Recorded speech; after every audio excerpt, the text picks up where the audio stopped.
Holla ballers, what's going on? It's Preacher. We're doing some Assassination Rogue. Yeah, we are. We're doing some Assassination Roguey. I love the Assassination Rogue. It's such a fun playstyle. I don't know why it feels very roguey in all of the classic senses of stabbing people in the back and all that good stuff. I really enjoy this spec. It's a very poison-orientated spec, which I love.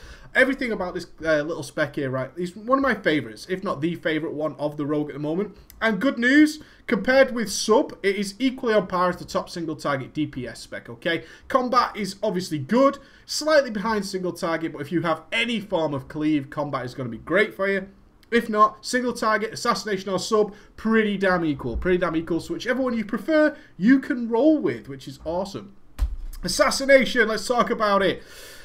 Mutilate, Envenom, Venomous Wounds, and Vendetta. Usual stuff, we saw this in Cataclysm. Venomous Wounds is the only one we really want to pay attention to. Each time you rupture or garrot deals damage to an enemy that you have poisoned, you have a 75% chance to deal extra nature damage and to regain 10 energy. Garrot will not trigger this effect if your enemy is also afflicted by rupture. That's what you want to be aware of.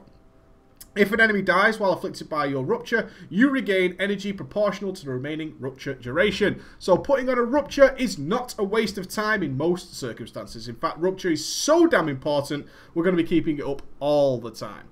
Let's talk about our talents. What talents are we recommending? Okay, this again is a recommendation. It's a recommendation. That's all it is. You can pick different things if you wish. In general, Shadow Focus is going to be a nice DPS increase for you. You're not going to be starting with Garrot anymore like you used to with Assassination. We're not going to do that because we're going to get Rupture up so damn fast that the Garrot is going to be overwritten. And Garrot is shit damage anyway. We don't really care. So you're going to get a Shadow Focus. Abilities no longer cost energy while stealth. That gets you a nice free Mutilate. Gets your first combo points on, allows you to get your slice and dice on and all that good stuff and set you up for a really nice time. So you want to pick up your Shadow Focus. It's really pretty cool. It's going to get you increased amounts of DPS. For the next one, you've got some sort of survivability. I'm using Nerve Strike at the moment as it's I'm doing a lot of farming on this character and mixing it up. In PvE, you're generally going to want to rock with Combat Readiness in pretty much all situations, alright? To Combat Readiness, enter into a state of heightened awareness, deflecting enemy weapon strikes with increasing effectiveness. Successful attacks will deal 10% less damage per application, stacking 5 times. I really recommend this one for anything where you're going to be just constantly in some sort of PvE mode with tanks and stuff. It's always going to save your ass. For what I'm doing, I'm picking Nerve Strike. That is the only reason. Level 45, we get some survivability talents. All of them are good. All of them are good, and it depends on your situation, ballers, so use a bit of common sense. Pack your tome with a clear minds. You're going to want to switch it out. Mega Attack, that's really super dangerous. Cheat death. Constant AoE damage, rolling on you all the time. Leeching poison. And Elusiveness, for when those big AoEs are coming all the time. Your Feint ability also reduces all damage taken by 30%. That is just always good as well. If we're in those tricky situations, we want to be casting that feint. We want to be doing it. But for my 5-man heroics and general farming ability, Leeching Poison rocks and rolls my world. It's tons of healing. I really love it. At level 60, now this is always a tricky one. This is a Simcraftier area. We spoke about that many times on the channel about Simcraft versus common sense. Simcraft will tell you preparation, of course, is a DPS increase. It, when activated, immediately finishes the cooldown of your Sprint, Vanish, Cloak of Shadows, Evasion, and Dismantle. The big thing here is it stops the cooldown of Vanish, which then allows us to get Shadow Focus up, giving us an extra free Mutilate. That's why it's cool. It's a flat-out DPS increase if we can stand permanently still and do Mega Deeps. That very rarely happens, as we know. In which case, Shadow Step is going to win the day. Shadow Step on a 24-second cooldown, bringing you directly behind your target. If you have to swap and move targets all the damn time, Shadow Step is going to win. If it's something where we're following Burst of Energy, Burst of Speed, costing 60 energy, increases your movement speed by 70% for 4 seconds. If you're afflicted by any movement impairing effects, it will immediately reduce the cooldown, immediately remove those things and give you an immunity. Very cool as well. Again, situational. In general, you're going to be rolling with either Preparation or Shadow Step. If you are straight up nuking that boss, Preparation is going to win on terms of the DPS. If you have to move around, Shadow Step is going to win. So bear that in mind again for your common sense look. Level 75, it's all a bit... These are a bit shitty. There's none that's really going to increase your PvE DPS by any means. look for this one. Dirty Tricks is always quite nice in heroics. If things go wrong, we need to blind things, we need to gouge things, then we can certainly do that without our own bleed effects and poisons breaking those, which is pretty cool. Prey in the Weak again while we're farming. When you disable an enemy with Kidney Shot, Cheap Shot, and Gouge or Sapper Blind, they suffer 10% increased damage from all sources for the duration of the effect. Some things are stunnable. Even some bosses are stunnable. You might find that tricky to know. But yeah, some things are stunnable, and therefore we get a 10% DPS increase from that. So bear that in mind when we're going for a big nuke. Always cool to use a little bit of Prey on the Weak. At level 90, we get some nice finisher abilities. In general, with Assassination, Anticipation is always going to win. Anticipation gives you a nice buff. You're going to see it appear up here. You don't need to worry about it. You're passively going to use it up to a maximum of 5. We're always at that point where we're at 4 combo points, and then we get a Dispatch proc, and we're like, what the fuck do we do now? Do we use a 4 combo point finisher? Doesn't matter anymore. With Anticipation, we use that Dispatch. It costs us nothing. It sets us up nicely. Another way this works together is we're always trying to keep things like our Envenom buff up and our Rupture. Now, we always tend to get to 5 combo points with maybe 3 or 4 seconds left on Rupture, and we want to maximize our use of our energy. We can cast another Mutilate quite nicely, get those Anticipation combo points, and then put a perfectly timed Rupture on. What this allows us to do is really maximize our effectiveness on keeping dots up at a really nice pace without having to override them unintentionally or intentionally. It doesn't matter now. It's really cool. Anticipation just spares you that hassle and allows you to really maximize your performance. Versatility is going to be fantastic if you're swapping targets all the time. One might even say that in a heroic dungeon, for example, versatility is really, really handy. We tend to get a lot of combo points and mobs die. We just didn't quite have enough energy for that in Venom. Personally, I love Anticipation. It allows me to control my DPS a little bit more. I really love it. I recommend it to you guys. But be aware, if you're swapping targets a hell of a lot, you're going to want that versatility. Shuriken Toss is so situational that you need to stand away from the boss to make any use of it. If you have to be stood away from the boss for an extended period of time, then of course Shuriken Toss will win. There's no fights like that so far, so don't worry about it whatsoever. Glyphs. Let's talk about Glyphs. There's only one Glyph that you need to take.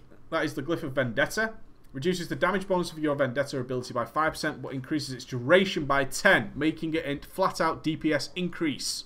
It's a flat-out DPS increase, okay? Therefore, you need to take this. Now, the only time this does not work is when you are literally not going to be stood at the boss for the 30 seconds that Vendetta will now last. If you can't get the maximum benefit of that Vendetta, then of course the Glyph will not work out. But in general, if we're DPSing a boss, we do have 30 seconds of DPS time. Therefore, your Vendetta is going to be a big winner.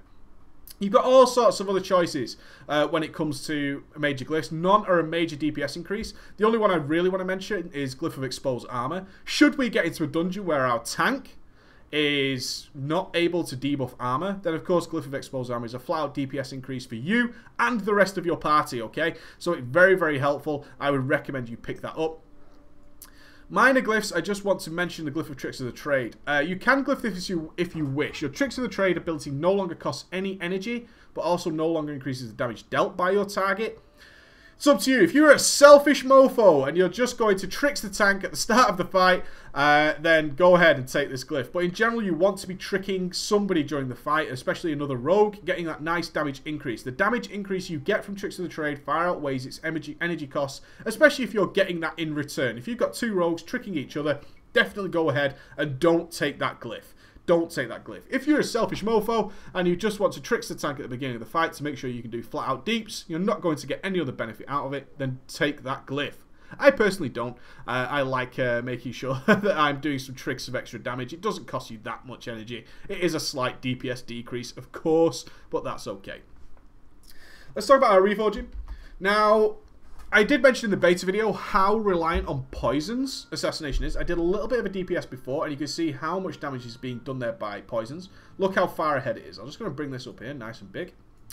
See, deadly poison, miles ahead of anything. Mutilate way down, attack way down, rupture way down. And you can see the venomous wounds, again, poison damage, flat outweighing anything at all that's coming out of your class in any other respect, especially your actual attack damage. Therefore, we're going to be heavily looking at boosting our poison damage. How do we do that? Agility is number one for the rogues. Agility is still the boss. You can see in the red sockets there, we're sticking in our pure agility gems. But next comes Mastery. What does our Mastery do? Master Poisoner. Not that one. Potent Poisons. There we go. Mastery increases the damage done by your poisons. As a class based entirely around poison damage. Entirely around poison damage, our Mastery is superb. So when it comes to our Reforging, first things first, get hit and expertise capped. This is of vital importance. Really is of vital importance. You need 2,550 rating, I believe, to get capped. Currently slightly under in the expertise and slightly over on the hits. That's something to reforge out of, back into some expertise and cap that out.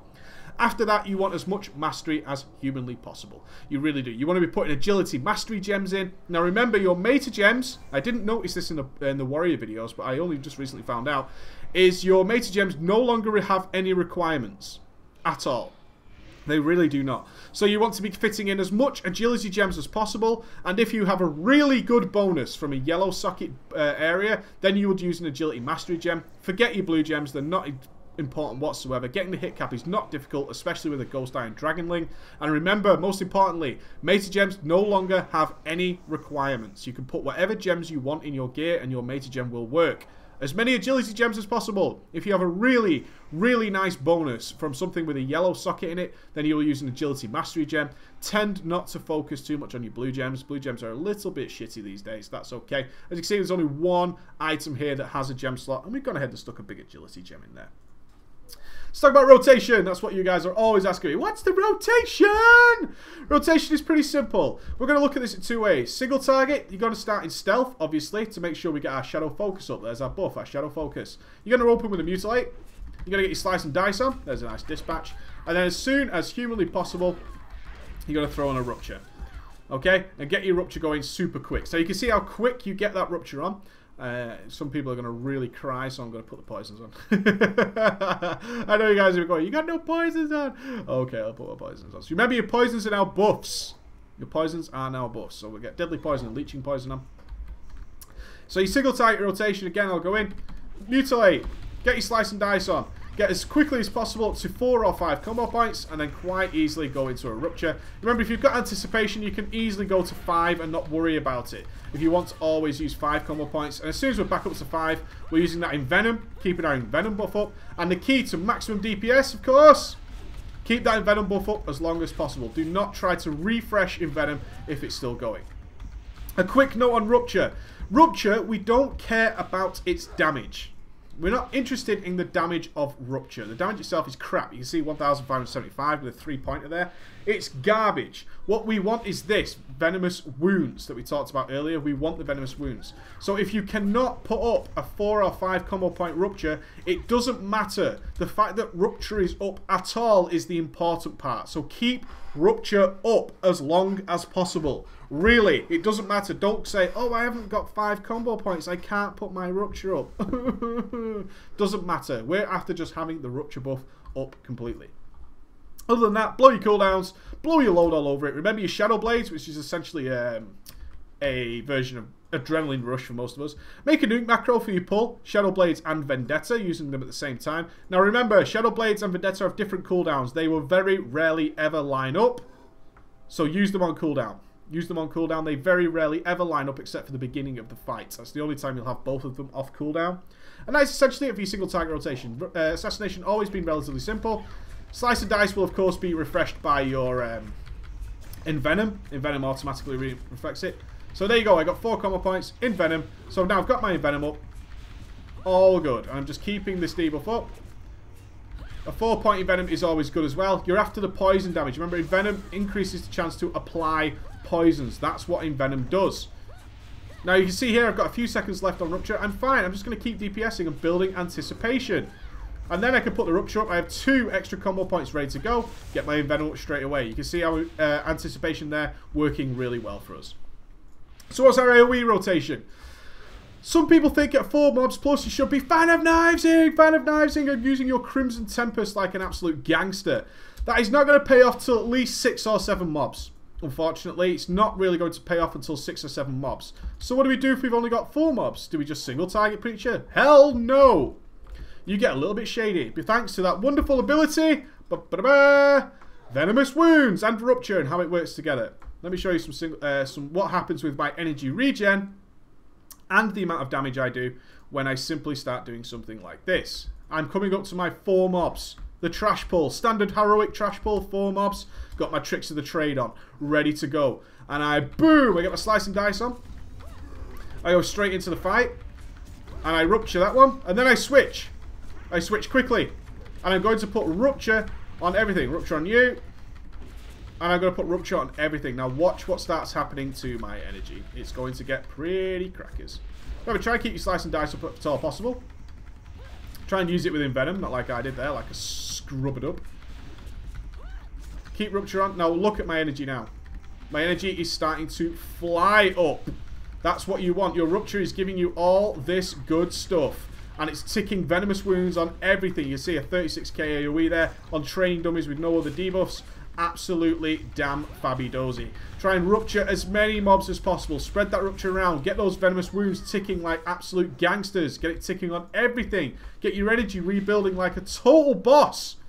All good. That rupture is doing everything you possibly need. Spread that rupture around and you are going to be in really good shape. When you get 6 or 7 mobs, go ahead and start doing the usual fan of knives.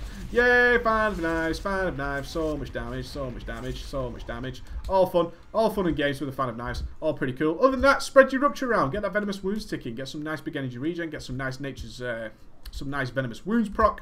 All that good stuff. That's your Assassination Rogue. Now we're going to go into a heroic, play it out, and show you exactly what's going on. Final note on daggers. Remember, 1.4 speed daggers have been removed from the game.